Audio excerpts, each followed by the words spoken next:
할렐루야. 안녕하십니까. 처음 인사드리겠습니다. 남기솔 목사입니다.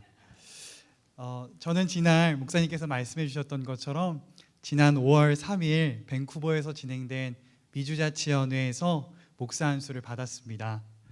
지금까지 인도해 주신 하나님께 감사드리면서 또한 이렇게 귀한 강단을 허락해 주신 목사님과 우리 모든 성도님들께 또한 감사드립니다. 부족한 제가 안수받을 수 있었던 것 모두 하나님의 은혜임을 고백합니다. 또한 성도님들께서 길게 참아주시고 기도해 주시고 격려해 주신 덕분입니다. 누구보다 자격이 안 된다는 것을 제가 잘 알고 있습니다. 그러나 그 사랑이 저를 여기까지 이끌어 주었습니다. 저는 어린 시절부터 멋있는 목사님이 되겠다 이렇게 생각했던 것은 아닙니다. 목사님 아들로서 늘 교회와 사택이 붙어 있었던 탓에 들었던 것이 찬양이요 성경이라 자연스럽게 아버지를 따라 어머니를 따라가다 보니 목회자의 길을 인도받았습니다. 그렇게 인도하심을 받다 보니까 이 고국에서 지구 반대편에 있는 이 몬트리올까지 오게 되었습니다. 제가 처음 온 것이 2019년 6월입니다. 처음 몬트리올에 딱 도착했는데 저는 그때 부르심에 대한 확신을 갖게 되었습니다. 왜 그런가 하냐면 지저귀는 새소리, 아름다운 자연, 신선한 바람, 적당한 날씨가 너무 좋았습니다. 그리고 그렇게 6개월이 지났습니다. 그리고 무언가 잘못되어져 가고 있다는 것을 깨달았습니다.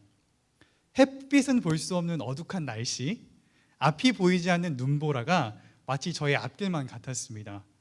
그래서 저의 부르심은 점점 옅어지기 시작했고 마침내 이렇게 새벽 예배 때 고백하게 되었습니다. 하나님 왜 여기까지 이런 믿음의 고백들이 제 안에 있는 것을 보면서 저의 부르심이 참으로 빈약하다라는 생각을 했던 기억이 있습니다. 상황에 따라 환경에 따라 그렇게 흔들리고 부서졌습니다. 그래서 이 자리까지 올 수 있었던 것이 하나님의 은혜요 또 우리 성도님들의 사랑임을 고백할 수밖에 없습니다.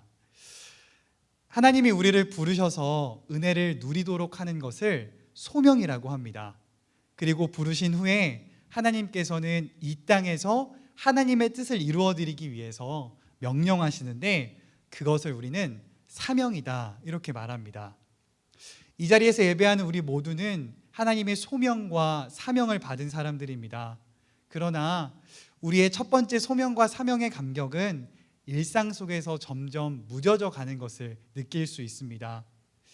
저는 지금 제 인생에 있어서 새로운 출발점 위에 서 있습니다. 이 처음이라는 단어는 무언가 긴장과 또 설렘을 주지 않습니까? 그래서 오늘 말씀 속에서 모세를 부르시고 또 보내시는 이 말씀을 함께 나누면서 일상 속에서 무뎌져 있었던 우리를 향한 하나님의 부르심과 또 보내심의 이 감격을 회복할 수 있게 되기를 간절히 소망하고 축복합니다. 누군가에게 부름을 받는다라고 하는 것은 존재감이 있는 것입니다. 이게 다른 사람에 비해서 조금 더 돋보인다라는 의미이기도 하죠. 한 매체에서 실시한 인식 조사에 따르면 타인의 시선을 신경 쓰는 이유 중에 가장 큰 것이 사람에게 인정받고 싶어서라고 합니다. 그러니까 나를 조금 더 봐주고 다른 사람들보다 나를 더 불러줘라 라고 하는 그런 뜻입니다. 요즘 젊은 세대들은요 이 SNS 팔로우 숫자가 되게 상당히 중요합니다. 왜냐하면 그 숫자가 자신의 존재를 증명해주는 증거가 되기도 하고 그 팔로우 숫자를 통해서 내가 가장 빛나는 스타가 되어서 자주 부름받기를 원하기 때문입니다. 이렇게 우리는 살아가고 있고 또 그렇게 경쟁하면서 우리는 또 살았습니다. 그런데 오늘 말씀을 통해서 우리가 부르심을 묵상할 때 꼭 기억해야 하는 말씀이 있습니다.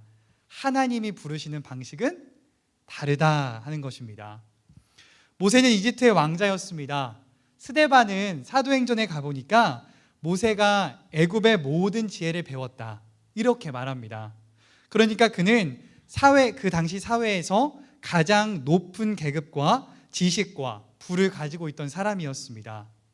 근데 모두 잘 알고 있으시는 것처럼 40살이 되던 어느 날 히브리 사람을 지키다가 애굽 사람을 밀어버립니다. 그리고 그 일로 인해 미디안 광야를 떠돌게 되는 신분으로 떨어지게 됩니다. 왕족이었던 모세가 광야를 떠도는 목자가 되었습니다. 사람의 눈으로 보면 모세를 부르기 가장 좋은 시기는 언제입니까? 바로 왕자의 시기였습니다. 모세에게 힘이 있었기 때문입니다.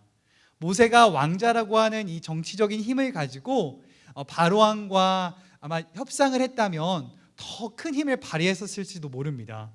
그런데 하나님은 모세가 사람에게 인정받고 힘이 있었을 때가 아니라 그 누구도 찾지 않을 때 모세를 찾아오십니다. 여기에서 우리가 묵상해야 될 메시지가 있는 것입니다. 하나님의 부르심은 세상의 기준과 다릅니다. 하나님의 부르심은 세상의 조건에 있지 않고 하나님에게 있다라는 것을 우리가 오늘 말씀을 통해서 알 수 있습니다. 바울은 고린도서에서 뭐라고 고백합니까? 내가 약할 때에 그때 강해진다. 왜 그렇습니까? 하나님이 함께 하시기 때문에 나는 할 수 없고 나는 약하지만 하나님, 전능하신 하나님이 함께 하시기 때문에 할 수 있다라는 이 고백입니다. 이것은 세상의 기준과 완전히 다른 고백이고 부르심이다라는 것입니다. 한국에서 잘 산다라고 하는 기준은 무엇입니까? 한국말에 잘 산다라고 하는 기준은 무엇입니까? 돈과 명예가 있는 사람, 그런 사람들을 바라볼 때 우리는 그 사람 잘 사는 사람이다 이렇게 말합니다. 그것은 무엇입니까? 우리의 마음과 인식 속에 잘 산다라고 하는 것은 세상의 기준에 달려있다라고 우리가 고백하는 겁니다. 그러나 하나님은 그렇게 사람들을 부르지 않으셨습니다. 하나님이 부르실 때 돈이 기준이 된다면 세상에서 가장 돈 많은 사람 순위를 가져다가 그 순위에 따라 부르실 겁니다. 세상에서 가장 잘생기고 멋있고 말씀을 잘 전하는 목사를 만약에 부르신다고 한다면 저는 저기 끝에 웨이팅 리스트에 있어서 아마 부름을 받지 못했을 겁니다. 그러나 하나님의 부르심은 철저하게 세상과 다르기에, 하나님의 부르심은 철저하게 하나님의 뜻에 달려있기에 우리는 그 부르심을 따라갈 수 있고 그 부르심 앞에 순종할 수 있다라고 하는 겁니다. 하나님께서는 미디안 광야에서 양을 치던 목자 모세를 부르시고 3장 2절 말씀에 이러한 기적을 보여주십니다. 함께 확인해 보겠습니다. 여호와의 사자가 떨기나무 가운데부터 나오는 불꽃 안에서 그에게 나타나시니라. 그가 보니 떨기나무에 불이 붙었으나 그 떨기나무가 사라지지 아니하는지라. 아멘. 모세가 떨기나무에 붙은 불을 보았습니다. 놀라운 것은 불은 붙었는데 떨기나무가 사라지지 않았다라고 하는 것입니다. 제가 굳이 설명드리지 않아도 이건 상식입니다. 재료가 있어야 불이 붙습니다. 그 재료가 없어지면서 불은 더 활활 타오르게 되어져 있습니다. 그런데 떨기나무에 불이 붙었는데 떨기나무는 사라지지 않고 불은 그대로 살아 있습니다. 이 장면을 보면서 우리가 기억해야 하는 것은 하나님이 일하시면 떨기나무가 타지 않고 불 붙는 것 같은 놀라운 일들이 일어난다 하는 것입니다. 이것을 우리는 기적이라고 말합니다. 이 기적이 모세를 하나님 앞으로 이끌었습니다. 이 놀라운 기적이 모세의 시선을 끌었다라고 하는 겁니다. 그래서 모세의 시선이 그 기적을 바라볼 때 하나님께로 나아갈 수 있게 했습니다. 저를 목사로 부르시는 과정 속에서도 저는 이런 기적을 보았습니다. 그것은 저의 부모님의 목회였는데요. 제가 몬트리올 한인감리교회에 있으면서 이런 어려움들이나 나쁜 면들을 보지 못했는데 제가 어린 시절 아버지 어머니께서 목회하시던 교회에서는 여러 어려움들이 있었습니다. 그래서 저는 목사의 아들로서 그런 어려움들을 다 보았기 때문에 그런 교회의 조금 어두운 면들이 저를 교회로부터 조금씩 멀어지게 했습니다. 그 교회 안에 있는 보이지 않는 분쟁들과 상처들이 교회가 저에게는 지극히 현실적인 곳으로 만들었습니다. 그런데 그럼에도 불구하고 저를 목회 현장으로 이끌었던 것은 그런 어려운 목회 현장 속에서도 성실하게 목회하시는 아버지와 어머니가 있었기 때문입니다. 사람의 생각과 계획으로는 도저히 해결할 수 없을 것 같던 그런 어려움 속에서 부모님께서는 늘 기도하면서 성도님들을 섬기는 것을 포기하지 않았습니다. 그리고 그 결과 떨기나무, 타지 않는 떨기나무처럼 놀라운 기적들을 맛볼 수 있었습니다. 이 기적이 저를 하나님께로 향하게 했습니다. 그 기적을 바라보면서 저는 저의 시선을 하나님께로 갈 수 있게 만들어 주었습니다. 하나님께 시선을 둘 수밖에 없는 기적의 순간을 통해 하나님은 우리를 지금 부르고 계시고 우리의 시선을 하나님께로 두도록 합니다. 이러한 순간은 우리가 정말 자주 가는 나이아가라나 로키 산맥, 그런 광대한 자연을 보면서 하나님을 찬양할 수밖에 없는 순간일 수도 있고, 저처럼 주변의 환경이나 사람들을 통한 환경일 수도 있으며, 또 하나님의 말씀, 지난주 목사님께서 말씀하셨던 것처럼 하나님의 말씀이 풀릴 때 우리의 마음이 뜨거워지는 그 체험을 통해서 우리가 하나님의 기적을 맛볼 수도 있습니다. 무엇이 되었던 그 기적의 순간을 맞이할 때 우리는 하나님께 더 가까이 가야 합니다.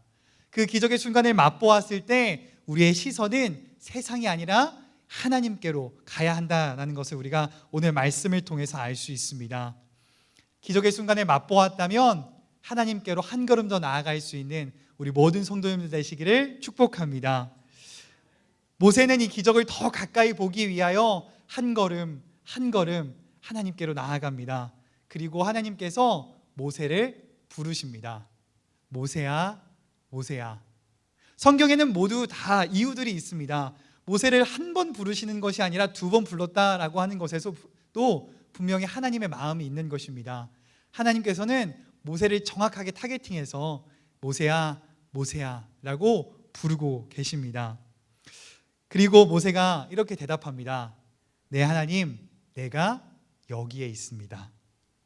우리가 하나님께 시선을 두고 하나님께 가까이 나아갈 때 우리가 해야 되는 응답도 이것입니다. 하나님, 제가 여기에 있습니다. 이 믿음의 고백은 무엇입니까? 하나님, 나에게 좋은 것을 주십시오. 도깨비 방망이처럼 놀라운 것들을 나에게 채워주십시오 라고 하는 그런 고백이 아니라 하나님 앞에 서서 내가 하나님의 음성을 듣겠습니다 라고 하는 그 믿음의 고백입니다. 그리고 나서 하나님이 명령하십니다. 3장 5절 말씀입니다. 하나님이 이르시되 이리로 가까이 오지 말라. 내가 선 곳은 거룩한 땅이니 내 발에서 신을 벗으라. 아멘. 이 출애굽기 3장 5절 말씀 우리 한 목소리로 제가 부탁드려도 되겠습니까? 중요한 말씀이니 우리 한 목소리로 한번 고백해 보겠습니다. 하나님이 이르시되 이리로 가까이 오지 말라. 내가 선 곳은 거룩한 땅이니 내 발에서 신을 벗으라. 아멘. 신발을 벗는다라고 하는 것은 무엇입니까? 특별히 하나님 앞에서 신발을 벗는다는 것은 무엇입니까? 그 신발을 신고 내 마음대로 내 뜻대로 다녔던 모든 과거를 하나님 앞에 내려놓고 하나님 앞에 선다라고 하는 그런 의미입니다. 세상을 다 걸어다니면서 정립되었던 나의 고정관념들, 나의 생각들, 나의 경험들을 다 내려놓고 하나님 앞에 서서 하나님의 말씀을 듣겠다라고 하는 그 믿음의 고백이 하나님 앞에서 신발을 벗는다라고 하는 것입니다. 역대하 24장 9절 말씀에 보면 모세를 하나님의 종으로 고백합니다. 여기서 종으로 고백된 에베드라고 하는 단어는 어떠한 의미를 갖고 있냐면 노예라는 의미를 가지고 있습니다. 노예는 누구입니까? 주인의 말에 순종하는 사람입니다. 주인의 말에 엎드려지는 사람입니다. 이제 그러면 모세는 하나님 앞에 신발을 벗게 되어졌을 때 더 이상 세상의 종이 아니라 하나님의 종이 된 것입니다. 우리가 하나님 앞에 신발을 벗는다라고 하는 것은 이제 더 이상 세상에 묶인 인생이 아니라 하나님에게 묶인 인생, 세상의 종이 아니라 하나님의 종이다라고 믿음의 고백을 하는 것입니다. 그러나 우리는 본능적으로 우리의 것을 포기하는 것에 두려움을 가지고 있습니다. 하나님 앞에서 하나님의 종이 되어지는 신발을 벗는 것을 주저합니다. 왜 그렇습니까? 팀 켈러는 그의 책 방탕한 선지자에서 이렇게 말합니다. 우리가 하나님께 전권을 내어드리면 우리가 비참하게 될 것이라고 생각하기 때문이다. 우리가 가진 것에 집착하는 인간의 본성은 하나님 앞에서 신발을 벗지 못하게 합니다. 왜냐하면 신발을 벗으면 내가 가진 모든 것을 잃게 될까 두렵기 때문입니다. 그래서 우리가 신발을 벗을 때 고백해야 하는 믿음이 있습니다. 무슨 고백일까요? 이 고백입니다. 하나님은 우리에게 가장 좋은 것으로 주시는 우리 하나님 아버지이시다. 아멘이십니까? 우리가 하나님 앞에 신발을 벗을 때 이 믿음으로 이 시간 하나님의 부르심 앞에 신발을 벗길 소망합니다. 하나님은 우리에게 가장 좋은 것으로 주시는 우리 하나님 아버지이시다. 불의한 사람도 자기 자식에게 좋은 것으로 줄 줄 아는데 하물며 하늘에 계신 우리 하늘 아버지께서 우리에게 가장 좋은 것으로 주시지 않겠습니까? 신발을 벗지 않고 주변을 서성거리면서 하나님의 이름을 부르는 것은 그저 하나님을 자신의 욕망을 채워주는 도구로 생각하는 것입니다. 마치 도깨비 방망이에게 원하는 것을 구하는 것처럼 우리가 하나님 앞에 신발을 벗지 않는다라고 하는 것은 내가 얻는 것만을, 내가 누릴 수 있는 것만을 빼먹고 싶어하는 이기적인 믿음이다라고 하는 것입니다. 부족하지만 부끄럽지만 그럼에도 불구하고 우린 하나님 앞에 신발을 벗을 때 진정 하나님의 음성을 들을 수 있습니다. 그래서 우리는 고백할 수 있는 것입니다. 이 부르심은 나를 완전하게 해주시는 부르심이 아니라 완전하신 하나님을 향해 가는 부르심이다.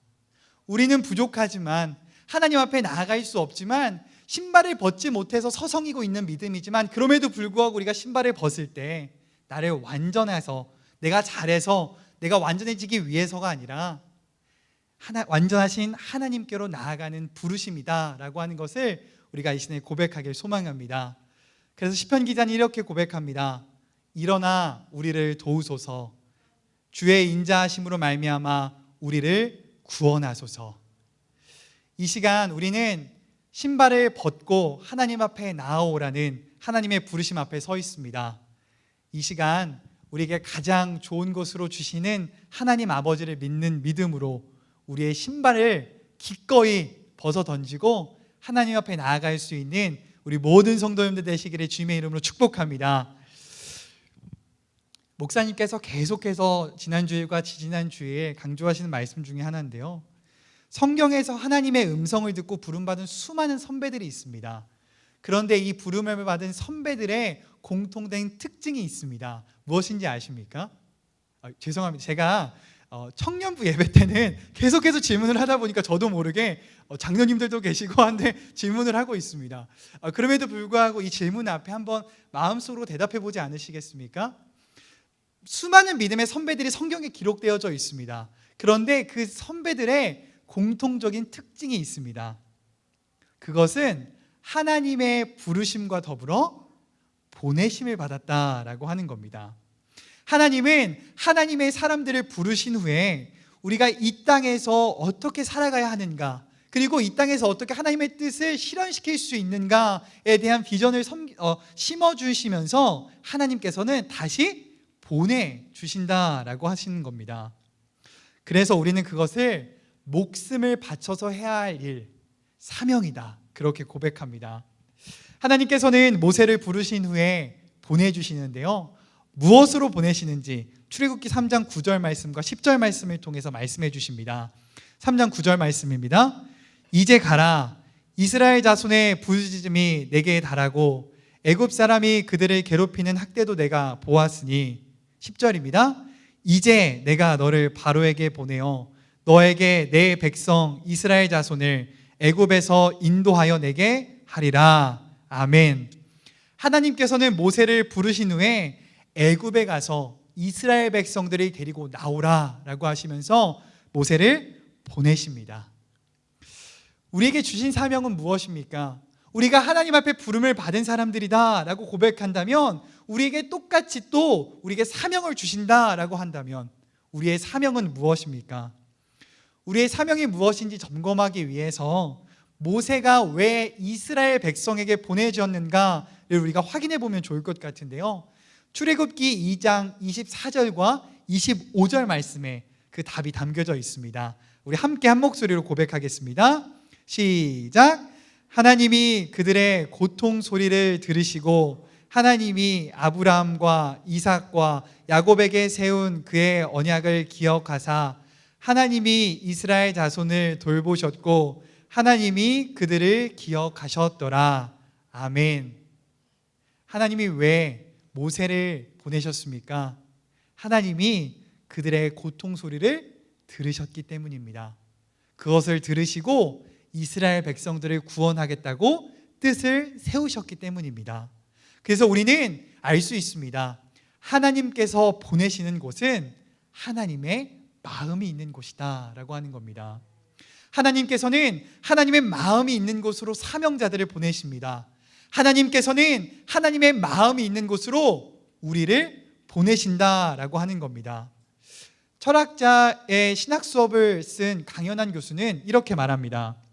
그리스도인이 부름을 받은 까닭은 삶의 자리로 보냄을 받아 각각 살고 있는 삶의 자리를 회복시키는 하나님의 일에 동역하기 위함이다. 하나님께서는 하나님의 마음이 있는 곳으로 우리를 보내십니다.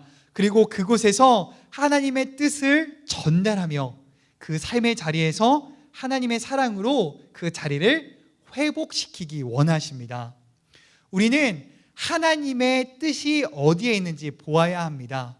우리의 삶의 자리에서 저는 목사라고 하는 게 좀 아직 어색한데요. 저는 목사로서 교회에서 또 제가 만나는 모든 분들에게 하나님의 말씀을 전하게 됩니다. 우리 성도님들의 삶의 자리에서도 그렇게 하나님께서 명령하시고 계시는 겁니다. 삶의 자리에서, 직장에서, 학교에서 하나님께서는 하나님의 마음이 있는 곳으로 우리를 보내셔서 그곳에서 하나님의 뜻을 전하기 원하시고 또 하나님의 뜻을 전할 때 하나님의 사랑으로 그 삶의 자리를 회복시키기 원하신다라고 하는 것을 오늘 말씀을 통해서 우리에게 말씀하고 있습니다. 오카는 목사님께서는 그렇게 말씀하셨습니다. 소명만 받고 사명을 감당하지 않는 그리스도인들은 이기적이다.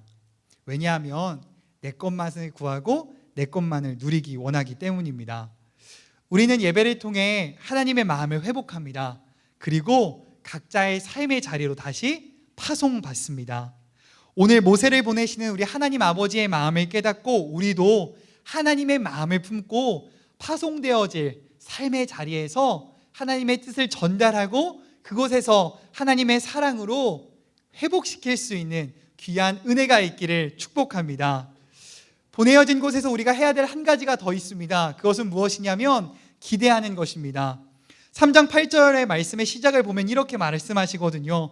내가 내려가서 그들을 애굽의 손에서 건져내고 이렇게 말씀하십니다. 하나님께서는 모세를 그냥 보내시고 끝 이렇게 말씀하지 않으시고 3장 8절에서 분명히 말씀하십니다. 내가 내려가서. 홍해바다가 이렇게 갈라질 때 모세는 무엇을 하였습니까? 기다렸습니다. 그리고 기대했습니다. 그리고 하나님의 일하심을 보았습니다. 일하신 것은 하나님입니다. 보내진 것은 모세지만 일하신 것은 하나님이다 라고 하는 겁니다. 우리가 오늘 하나님의 마음을 회복하고 삶의 자리에서 하나님의 뜻을 전하고 하나님의 사랑으로 그 자리가 회복되어지기를 원하고 기도하고 그렇게 살아간다면 하나님이 일하실 것입니다. 하나님께서 그 삶의 자리를 회복시킬 것이며 하나님의 뜻을 이루어 가실 것입니다. 우리는 그저 홍해바다가 갈라지는 것처럼 하나님의 일하심을 기대하며 그 장면을 목도하기만 하면 됩니다. 그렇게 하나님의 일하심을 보며 기적을 바라볼 수 있는 우리 모든 성도님 되시기를 축복합니다. 이제 마지막 단락인데요. 부름을 받은 모세의 새로운 여정이 시작되었습니다. 하나님께서 아무것도 할 수 없을 것 같던 광야를 떠돌고 있던 모세를 부르시고 기적으로 그의 시선을 하나님께로 옮기신 후에 신발을 벗기십니다. 그리고 불러주셨습니다. 내가 여기 있습니다. 그리고 나서 모세는 보냄을 받게 되어집니다. 너무 잘 아시죠? 이제 이스라엘 백성과 함께하는 모세의 이야기들이 시작되어집니다. 부족하고 두려웠지만 하나님의 말씀을 붙잡고 수많은 기적들을 보고 맛보며 그렇게 사명을 감당했습니다. 정말 오해받고 목숨을 잃을 것 같은 어려운 순간들이 모세에게 너무 많았지만 그래도 멋있게 모세는 그렇게 사명을 감당합니다. 그리고 그는 가나안 땅을 밟지 못하고 느보산에서 죽습니다. 혹시 조금 이상한 것을 느끼셨습니까? 제가 생각하기로는, 제가 생각하는 일반적인 시나리오는 사명을 감당하다가 조금 힘들지만 그럼에도 불구하고 하나님의 말씀을 붙잡고 말씀에 순종하면서 놀라운 일들을 맛보며 감당하다가 가나안 땅을 마침내 밟고 가장 좋은 땅을, 가장 좋은 곳으로 받아야 될 것 같은데, 그렇게 해야 내가 기대하는 이야기가 될 것 같은데, 마치 신데렐라처럼 아름답게 살았습니다 하고 끝나야 될 것 같은데, 모세는 가나안 땅만 바라보다 느보산에서 죽게 됩니다. 그리고 우리가 잘 알고 있는 것처럼 모세는 알고 있었습니다. 자기가 죄를 졌기 때문에 하나님께서 약속의 땅으로 모세를 데려가지 않을 것이라는 것을 이미 모세는 알고 있었습니다. 그런데 모세는 끝까지 자신의 사명을 감당합니다. 그럼에도 불구하고 자신에게 주어진 모든 어려움들을 감당합니다. 어떻게 그렇게 할 수 있었을까요? 출애굽기 33장 11절 말씀, 전반절 말씀에 그 답이 있습니다. 함께 고백하겠습니다. 사람이 자기의 친구와 이야기함 같이 여호와께서는 모세와 대면하여 말씀하시며, 또 민수기 12장 8절에서는 이렇게 고백합니다. 함께 또 고백하겠습니다. 시작. 그와는 내가 대면하여 명백히 말하고 은밀한 말로 하지 아니하며 그는 또 여호와의 형상을 보거늘 너희가 어찌하여 내 종 모세 비방하기를 두려워하지 아니하느냐. 아멘. 모세가 가나안 땅에 집착하지 않을 수 있었던 이유, 모세가 세상의 성취에 자기의 목숨을 바치지 않을 수 있었던 이유는 모세는 하나님 한 분만으로 충분했기 때문입니다. 목사 안수식을 위해서 이제 컨퍼런스가 시작되는 첫날 감독님께서, 저를 이렇게 안수해 주셨던 감독님께서 설교 시간에 말씀하셨습니다. 교육자 여러분, 많이 어려운 시대이지만 그럼에도 불구하고 우리가 잊지 않아야 되는 것이 있습니다. 그것은 하나님 한 분만으로 우리는 충분하다라고 하는 것입니다. 저에게도 그렇게 묻는 것 같았습니다. 정말 주님 한 분만으로 충분하냐? 하나님은 영이시기 때문에 하나님의 얼굴을 진짜로 모세가 보진 않았을 것입니다. 멋있는 서양에서 키 크고 멋있고 이렇게 금발의 그 예수님 있지 않습니까? 그렇게 생기신 하나님은 적어도 아닐 겁니다. 그러나 모세는 그만큼 하나님과 친밀한 관계에 있었고 교제를 누렸습니다. 그래서 가나안 땅의 성취가 없어도 그렇게 사명을 감당할 수 있었다라고 하는 겁니다. 부르심과 보내심을 받았음에도 불구하고 우리 앞에는 해결되지 않은 어려움들이 있습니다. 답답함도 있습니다. 믿음의 고백만큼 상황이 따라주지 않을 때 우리는 부르심과 보내심에 대한 의심을 하게 됩니다. 그러나 그때 기억해야 할 것이 있습니다. 우리의 삶의 유일한 위로는 하나님이 우리와 함께 하신다라고 하는 것입니다. 모세에게 약속하셨던 것처럼 하나님은 반드시 우리와 함께 하실 것입니다. 하나님이 우리를 부르셨다는 확신, 또 우리를 보내셨다는 확신이 우리 안에 있다라고 한다면, 그 믿음이 우리에게 고백되어진다라고 한다면 하나님은 절대 우리를 버리지 않으시고 끝까지 우리와 함께 하실 것입니다. 신명기 30장에 넘어가면 모세의 노래가 나옵니다. 이 모세의 노래는요, 모세가 죽기 전에 한 유언과도 같은 노래입니다. 느보산 위에 서서 가나안 땅을 바라보면서 모세는 노래합니다. 그런데 모세는 자신의 삶을 후회하거나 한탄하거나 하나님을 탓하지 않습니다. 오히려 이스라엘을 축복하면서 격려합니다. 그리고 마침내 모세가 어떻게 고백하는지 아십니까? 이렇게 고백합니다. 신명기 33장 29절 말씀입니다. 함께 고백하겠습니다. 이스라엘이여 너는 행복한 사람이로다. 여호와의 구원을 너같이 얻은 백성이 누구냐? 그는 너를 돕는 방패시오 내 영광의 칼이시로다. 내 대적이 내게 복종하리니 내가 그들의 높은 곳을 밟으리로다. 아멘. 신명기 33장 29절 말씀을 현대인의 성경으로 가져와 보았습니다. 우리 마지막으로 함께 고백하려고 하는데요. 성도님들의 목소리가 작으면 목사가 돼서 첫 번째 설교하는 목사의 마음에 상처가 됩니다. 마지막으로 신명기 33장 29절 말씀 현대인의 성경으로 한 목소리로 고백해 주시길 부탁드리겠습니다. 시작. 이스라엘이여 너는 정말 행복한 자이다. 너처럼 여호와의 구원을 받은 민족이 어디 있느냐? 그는 너의 방패와 칼이 되어 너를 지키고 너에게 승리를 주시는 분이시니 내 원수들이 내 앞에서 굴복할 것이며 내가 그들을 짓밟으리라. 아멘. 우리는 행복한 사람입니다. 하나님의 마음을 알고 우리와 함께 하신 하나님을 아는 자들이기 때문에 우리는 행복한 사람입니다.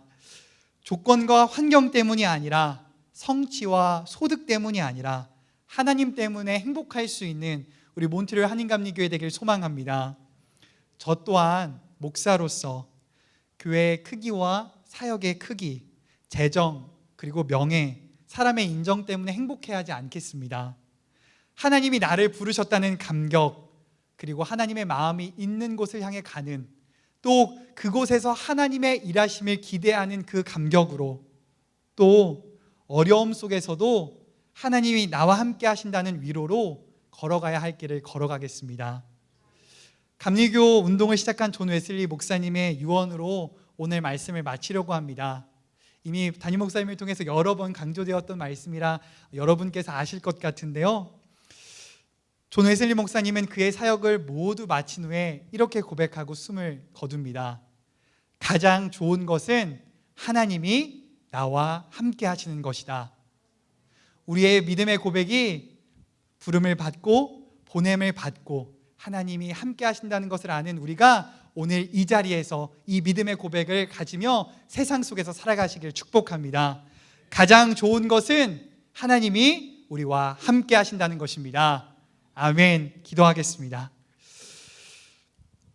사랑의 하나님, 부족한 자를 불러주시고 하나님의 말씀을 전하게 하시니 감사합니다.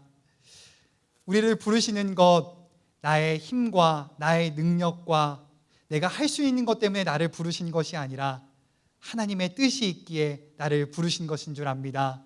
우리가 겸허하게 겸손하게 하나님 앞에 무릎 꿇으며 우리의 신을 내던지게 하여 주옵소서. 또한 하나님의 마음을 품고 하나님이 부르신 곳을 향해 나아가기 원합니다. 우리에게 주신 사명, 우리의 삶의 자리에서 하나님의 뜻을 전하며 그곳을 하나님의 마음으로 회복시키는 것에 우리가 주저하지 않게 하여 주옵소서. 또한 우리가 하지 않게 하시고 하나님의 일하심을 바라보며 하나님의 일하심을 기대하게 하여 주옵소서. 이 모든 일에 우리가 가끔은 쓰러지고 슬퍼하고 답답하고 해결되어지지 않는 문제 앞에서 우리의 위로, 하나님이 우리와 함께 계시다라는 이 위로가 그 어떤 위로보다, 그 어떠한 것보다 만족이 될 수 있도록 주여 인도하여 주옵소서. 우리는 행복한 사람입니다. 하나님이 우리와 함께 하시기 때문에 우리는 행복한 사람입니다. 이 믿음의 고백으로 세상을 이길 힘을 우리에게 허락하여 주옵소서. 감사하며 우리 구주 예수 그리스도의 이름으로 간절히 기도하였습니다. 아멘.